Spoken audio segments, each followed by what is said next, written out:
years or so, but it does take the edge off. Makes movies really good too, like Snakes on a Plane, way better on White Lotus, but I don't remember how it ended. Does anyone here, dearly beloved, remember how Snakes on a Plane ends? Do they get off the plane? Okay, they can make a sequel, unlike The Last Airbender. Hot honeymoon you're gonna have, Zuko, because you make fire with your fists. It's a pun. Cut it out, you little Roy Mustang wannabe. See, it will be hot. Unless you caught an STD while in prison with Sokka, because then it's the urethra. That was inappropriate. I am so surprised that you're marrying my Zuko. I wanted you to end up with Sokka.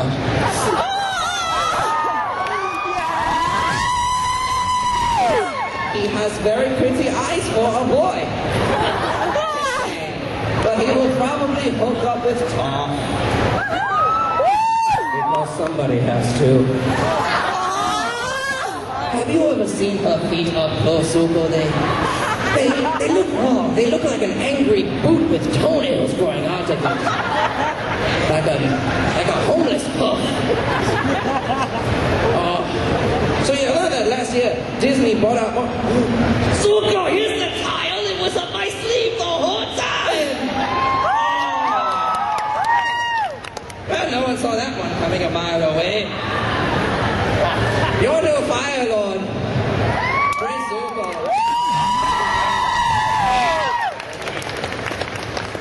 Okay, now remember, you don't have to burn anyone, but always, for the incompetent, fire them. You do not need to think about that very hard. All right, let's do this, folks.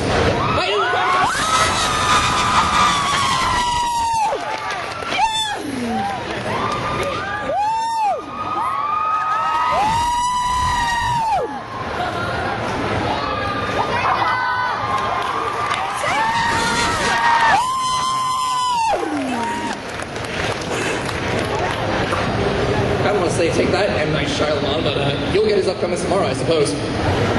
Oh my God, I'm performing at New York Comic Con. Yes! So thanks to all of you for tricking the staff into thinking I'm special. So for everyone who does not know, my name is Uncle Yo. I am a geek-specific stand-up comedian. I'm not a geek who tours around and does comedy. I'm specifically a comedian who talks only about geeky, nerdy things. Only, because that's the only thing that I understand, because you have to understand the rest of the world downright freaking insane. I'm a geek-specific stand-up comedian. That means rather than having a health insurance policy, I have hit points. Once those go out, pause it for a second, eat hypo, we'll be all fine. But yeah, it's just an interesting setup is you've got the New York Anime Festival down tucked away into a little basement. Where the screaming weeaboos will not disturb the comic book fans, because all the New York Anime Festival fans were coming like, oh my gosh, look at all this Hollywood industry. I get to meet actors. And all the Comic Con goers are like, when did Otakon move up north? Whoops. So we're shut down there in a little bit of the basement where the only fear factor, the only problem that the geek community poses to the rest of the world can start forming. Con stink. This was a great idea. Get a bunch of hyped up, over-hormonal little 15-year-olds down into one little corner of the basement where there's one exit and no windows. That's fantastic, because I've been to so many conventions, especially during the dance, during the rave, where the funk just begins to spread. Some people are so stinky, it feels like they bottled up their funk from the last year and just let it ferment like a wine. And then they brought it to the Pokemon panel and just released it. Coffee! Please, get away from me. Some people are so stinky they leave a scent trail, and you can follow them like Wolf Mode in Twilight Princess. We went all the way to the sign, all the way over there. And a lot of things are under construction. That's fine. That construction area, by the way, is not actually under construction. That's just Bruce Campbell's green room. Specifically, there's a bunch of gallons of blood. He's got some shotgun rounds and a laughing moose head back there. Just specifically. I like that too. But the con funk is like a zombie does not mean you need to smell the part. Bathing is good. Not bathing is what made the bubonic plague such a raging success. Yeah. And it was a raging success because it did exactly what it wanted to do. Kill off the British. Oh, you guys are going to hate the Italian bit after that.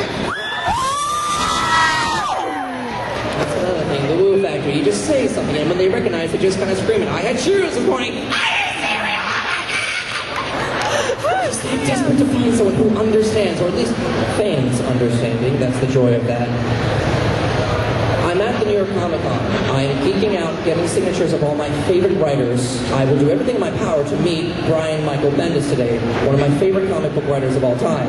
My question to everyone else, well, obviously no one here understands Brian Michael Bendis reference, is Brian Michael Bendis such an amazing comic book writer? He could write a story that he himself could not retcon. I asked Peter Parker about that. He said, I'll give you the answer in one more day. And it's just like it never happened. Thank you, Mephistopheles. One guy claps. It's gonna be a long hour.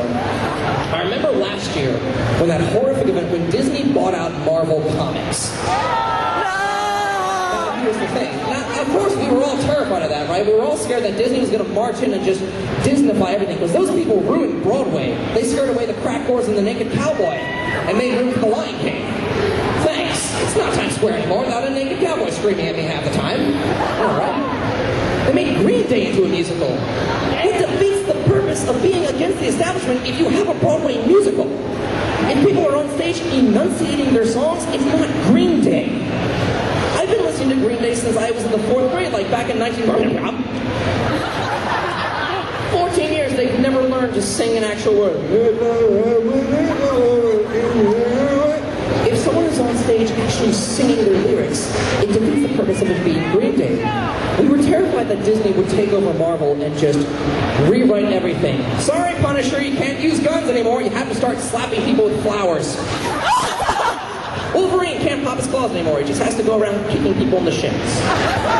Duncan, that's cool for because he's Japanese. They have different morals, apparently. It's Japan. They make Germany look normal. The French love that joke. We were just so afraid that all the Marvel villains would start running around with Nerf guns, except Deadpool, who did not get the memo. That's why we love Deadpool.